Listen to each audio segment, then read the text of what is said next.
Welcome to Sprinkle with Hope podcast with your host, Jason. Today, me and Shane are going to be talking about an awesome subject, something that we really like, and that is happiness. And so I got a quote here that I'm going to read. Positive psychology researcher Sonja Lyubomirsky describes happiness as the experience of joy, contentment, or positive well being combined with a sense that one's life is good, meaningful, and worthwhile. I just thought it would be good to open it up with that because, you know, we often think, what does it take to be happy, or what is happy? And that's it. The experience of that contentment, the positive well-being. And when you have those, you're just so much more happy. And so I wanted to just define it real quick. The Oxford English Dictionary gave a definition of happiness, and this is what it says: the state of being happy. So, like, all right, that's cool. So they define it a little bit more. So what and I looked it up. What is happy? What does that mean to be happy? So the Oxford English Dictionary says, and this is where it gets a little bit more helpful, is the feeling or showing pleasure or contentment. And that's why I thought, as we define what happiness or being happy is, it's as if Sonia herself was saying that, right? Because that's what her quote says, Yeah, is that feeling of contentment. And so I just think, to define happiness or being happy, what does that mean? And so our discussion today is going to be on happiness. that ties right into a quote I have by Ralph Marston. He started the Daily Motivator. So if you go look him up, you can find him on the Daily Motivator. He just talks, he gets quotes and everything. But he says, and I love this: happiness is a choice, not a result. Nothing will make you happy until you choose to be happy. No person will make you happy unless you decide to be happy. Your happiness will not come to you, it can only come from you. I thought that was Mm, so good that that it is really is good. a choice. We talk a lot about that a lot of things in life are a choice, and happiness is no different. It really is a choice that we all have to make each day. Do we want to be happy or do we not? And if we're not happy, it's again a choice to for us to decide how long are we going to allow ourselves to not be happy, or how long is it going to take us to decide, yeah, we're just going to be happy. I honestly believe that is a choice, and we each have to make that a lot throughout the day. It's not just a choice we make first thing when we get up, it happens throughout the day. um, so don't be an and then, be a right now. And when I say that, I'm meaning, don't say to yourself, well, if I if I get these new shoes, then I'll be happy, or if I get a new house, then I'll be happy. It's that if I get this, then I'll be happy. Be a right now. Decide right now that you want to be happy, and don't wait for those things that may or may not come. Just decide today to be happy. Yeah, absolutely. And we have that decision, right? We have that ability to choose. And Yeah. so, as I said those definitions, I just wanted to pull up a few points out about that, the importance of happiness. And so, one is, happiness is a state, not a trait. And I got that, kind of find that to be a little bit catchy, right? It's just a state of what you are, not a trait of a person, right? So, in other words, it isn't long lasting, permanent feature or a personality trait, but more of a fleeting, changeable state. And so I think that you have that ability to change whether you're happy or not. And so that was the first point. The second one is, happiness is equated with a feeling of pleasure or contentment, meaning that happiness is not to be confused with um, joy or ecstasy or bliss or other more intense feelings. And so, because those are different, right? Those Yeah. other words are different things. Um, and so don't mistake happiness for those things. Happiness can be either a feeling or showing, meaning that happy is not necessarily an internal or external experience, but it can be both. And so, as you think about what happiness is and trying to be more happy, Um, and I think that's where the difference is. That's where the difference comes in, is making a choice to be happy. Because you can have all those other things and not have happiness, right? Yeah. You Yep. can have bliss or all these other kinds of feelings, but not be happy inside. And Yeah. so, and I think, Shane, you live by that. Every day you wake up, happy new day, right? Yep. And you say that to yourself. And so that's the difference. So I just have one last thing I want to share before I turn it back over to Shane. But um, there's a Chinese proverb, and it goes like this: if you want happiness for an hour, take a nap. If you want happiness for a day, go fishing.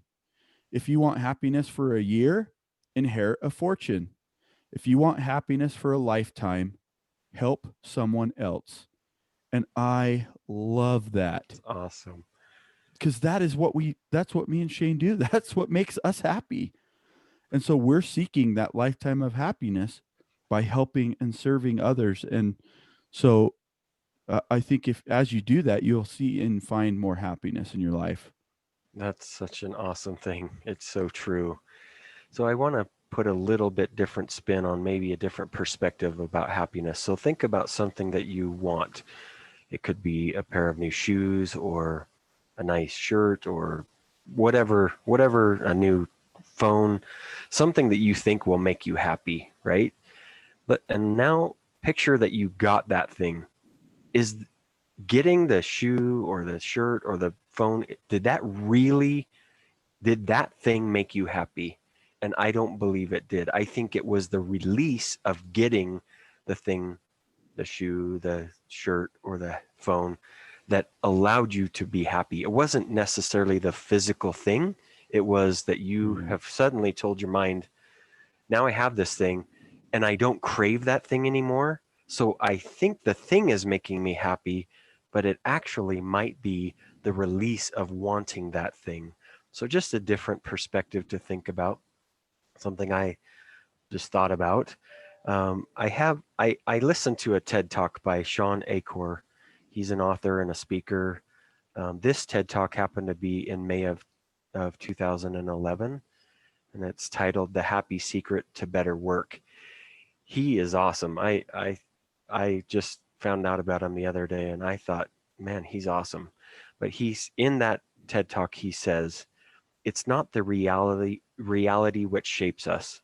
The lens which your brain views the world shapes your reality. And if we can change the lens, not only we can not only can we change your happiness, we can change every single business and educational outcome at the same time. And I just thought that was interesting that Uh, he's talking about it's not the reality which shapes us, it's the way which our brain sees mm, things, and that then becomes our happiness. So if we can change the way that our brain sees things, it changes our happiness and changes not only that, but everything, all of the outcomes and everything at the same time. It really is a good TED talk if you get a chance to listen to it. He says some awesome things. He goes on to say, do these things for 21 straight days, and you can start to reprogram your brain to be happier. He starts by saying 3 gratitudes, and that is writing down 3 gratitudes or telling your brain 3 gratitudes that you have. That is looking for the positive instead of the negative. There's a lot of negative that's going on, but you're starting to train your brain to look for the positive things. So do that for 21 days. Journaling, which allows your brain to relive it. So you have a good experience and now you're writing it down and you're training your brain to relive that great thing that you had. Again, you're reprogramming your brain to look for the happy. Exercise, and that teaches your brain that behavior matters. So things that you do every day, your your things that you do, whatever they are, your affirmations, your gratitudes, whatever, um, those will teach your brain that behavior matters. Meditation allows your brain to overcome the things that can be programmed and focus on the task at hand. So you're allowing your brain to focus more. And then something that Jason kind of hinted on, random acts of kindness. And that goes so far. It's not just that it makes us happy, but it makes other people happy. And I strongly, strongly believe that the more acts of kindness we can do for anybody, the better the world will be. Absolutely. I 100% agree. And so that's totally what I love, because I love helping people. And so, and I think as people have served me or whatever, you see them light up and you see their life change because of that act of kindness or service, right? And Yeah. so it's not just for the giver, but the receiver as well. Yep. And so it's you know doing acts of kindness is a two-way street. I wanted to share something cool that I came across. So Harvard had started this study all the way back in 1938, and it's still going on today. It's the longest running research study in history. And guess what it's on? You got it. Happiness. And so it's interesting. So it has followed 724 men throughout their life from 1938 until now. So there's people that are still alive from there. Obviously, they're in their 90s Mm-hmm. now, but I wanted to share a little bit about that. And one of the people that was part of that study was President John F. Kennedy. He was actually part of the original group that they were studying, part of these 724 men. And they consisted of people from all walks of life, from Boston's poorest neighborhood to Harvard undergraduates. And just kind of followed them throughout the years. And so the researchers collected all kinds of health information. Every 2 years, they asked the members questions about their lives and their mental and emotional wellness. They even interviewed their family members. And it was interesting what they found, um, that their traits and behaviors as they grew up started to change, completely changed. Their happiness was better, their mindset was better. They kind of almost blew off the small stuff and didn't really sweat that as they got older. So, kind of an interesting thing. One of the doctors that was the director of the project, his name is Robert Waldinger. He said this mindset has found that other adults are better about letting go of their past failures. They tend to realize how life is short, and they are more likely to pay more attention on what makes them happy now. And that's kind of like what you were saying, right? Is like, don't think about, this thing that's going to make you happy and what it's going to do or whatever, but thinking about the now. Yeah. Um, and it was just an interesting study. And so if you have a chance to go back and look at it, again, it's the longest study that's been done in history, um, and still going on today.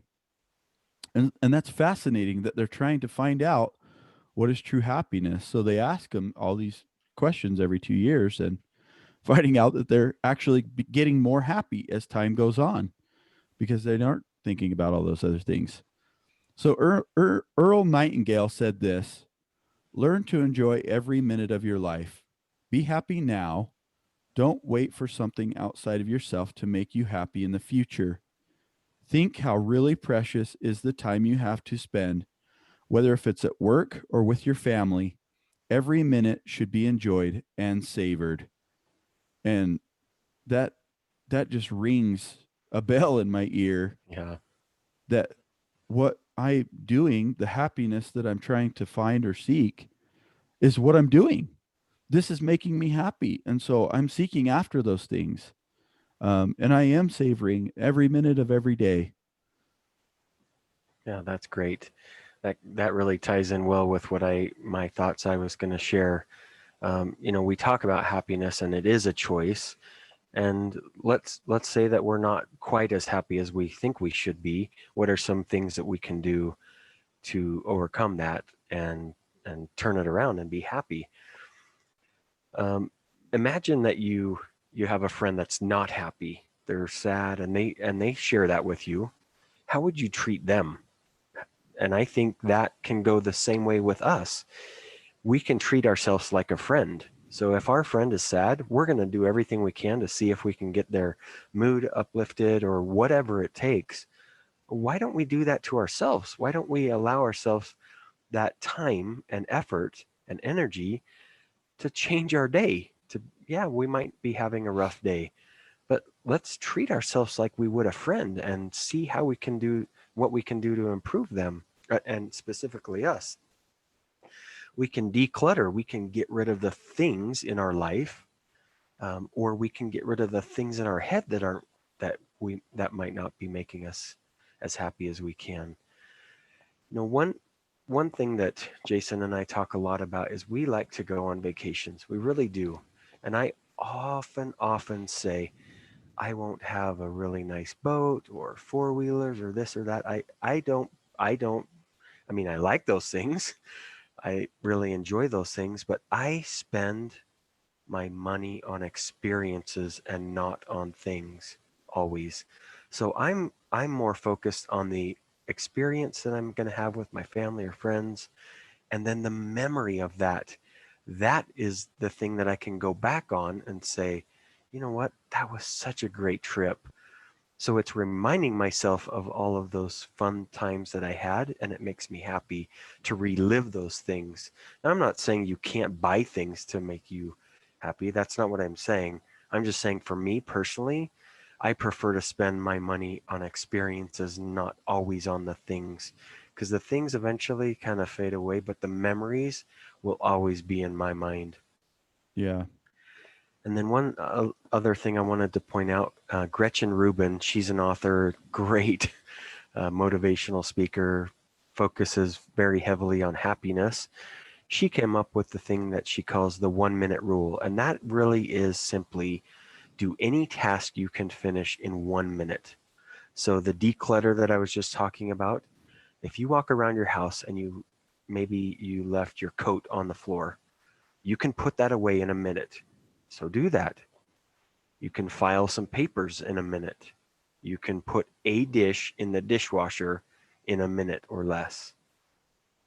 You can put away a book or a magazine. So you get the idea that you can do any task that you can complete in a minute. Just do that so you don't feel overwhelmed. You don't look at the sink of dishes and say, oh, this is going to take me forever. As you get used to putting a dish away each time you have it, you see you suddenly decluttered the whole sink. You don't get to the point where the sink is full. You just do the 1 minute rule, which is you put that away every time you have something. You put away your clothes every time you have them. You put away a book or whatever it is. Then you suddenly can manage all of the declutter that could be in your life, and you can focus on the things. Because let's be honest, when any one of our homes are decluttered and they're clean, we're going to be more happy. We just are. That is a fact. So I would encourage us each to look at that and say, what are some things that we can do very quickly, and then get in the habit of doing those each day. Yeah. I love that. That's and Gretchen Rubin, she's amazing. I've read her book, The Happiness Project, and it was really interesting because she went on she did for 12 months. She said, I'm going to do nothing but find happiness and joy in everything she did. Everything, even arguments or whatever, she was going to find happiness in it. And that book is really interesting. So if you haven't read it, I would definitely read it because it's really insightful. So just kind of in closing, some of the comments that I have left is, you know, if you want to, if you're not a particular social person and you're trying to find happiness by socializing, um, try to volunteer for your favorite cause, right? Like that's a way that you can help and buy in on whatever it is that they're doing. Um, if it's helping out the homeless or whatever it is that that a cause that you really like, try doing that if your social life, um, if you're more of an introvert and you're not really outgoing per se, maybe start there. And if you are social, I mean, there's a bazillion different things to do. Um, Call me, we'll talk. Call me, Right. we'll talk. Yeah. So, there's lots and lots of things you can do. But, if I'm not saying that to make anybody feel bad, but if that's kind of how you are, then just start with something simple. small steps, and we've talked about this before, but small steps can lead to big results. And so, it's better to take maybe a smaller step than to take like a gigantic leap where it's way outside of your comfort zone, and it's not going to make you happy, but you want to have more happiness. Maybe start with something small, helping a neighbor take out their garbage or something. Um, and so here's my last question for you. The question really is, what would you rather have in life? Happiness or sadness? It truly is a choice on how what your perspective is. And that's it. If you have the ability to choose happiness, do you choose happiness or do you choose the opposite of that?